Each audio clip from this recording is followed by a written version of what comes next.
Le nombre exact de tours dépend du niveau de la rivière.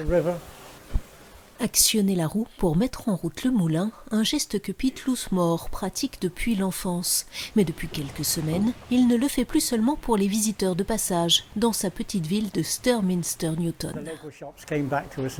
Les commerçants sont venus nous voir et nous ont dit qu'ils aimeraient vraiment avoir de la farine. Ils en manquaient et n'arrivaient pas à s'approvisionner dans les commerces alentours. On se sent fier, ce n'est pas de la fierté personnelle, mais celle de quelqu'un qui continue à faire vivre un lieu ancien. Niché dans le sud-ouest de l'Angleterre, le moulin de Sturminster Newton a fonctionné jusqu'en 1970. Devenu depuis un musée, il reprend ponctuellement du service pour des démonstrations, mais cette fois, c'est du sérieux. Les producteurs de farine du Royaume-Uni sont au maximum de leur capacité et produisent 4 millions de sacs de farine chaque semaine. Pourtant, il y a pénurie. C'est la raison pour laquelle ce moulin historique s'est avéré bien utile pour le comté du Dorset.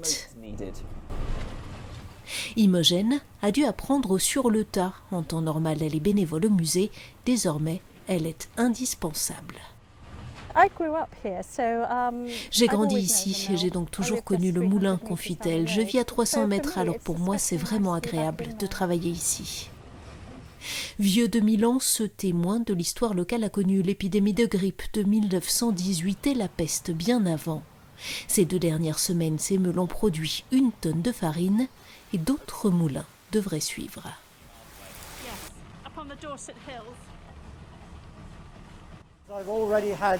J'ai déjà eu 2 appels de propriétaires de moulins qui m'ont demandé comment je faisais parce qu'ils ont l'intention de les faire redémarrer eux aussi. Avec un peu de chance, 1 ou 2 moulins historiques de plus vont participer à la production. La farine locale a permis aux boulangers du coin de remplir leur présentoir. Pete et son moulin continuent de s'activer, donnant du grain à moudre aux défenseurs d'un patrimoine plus vivant que jamais.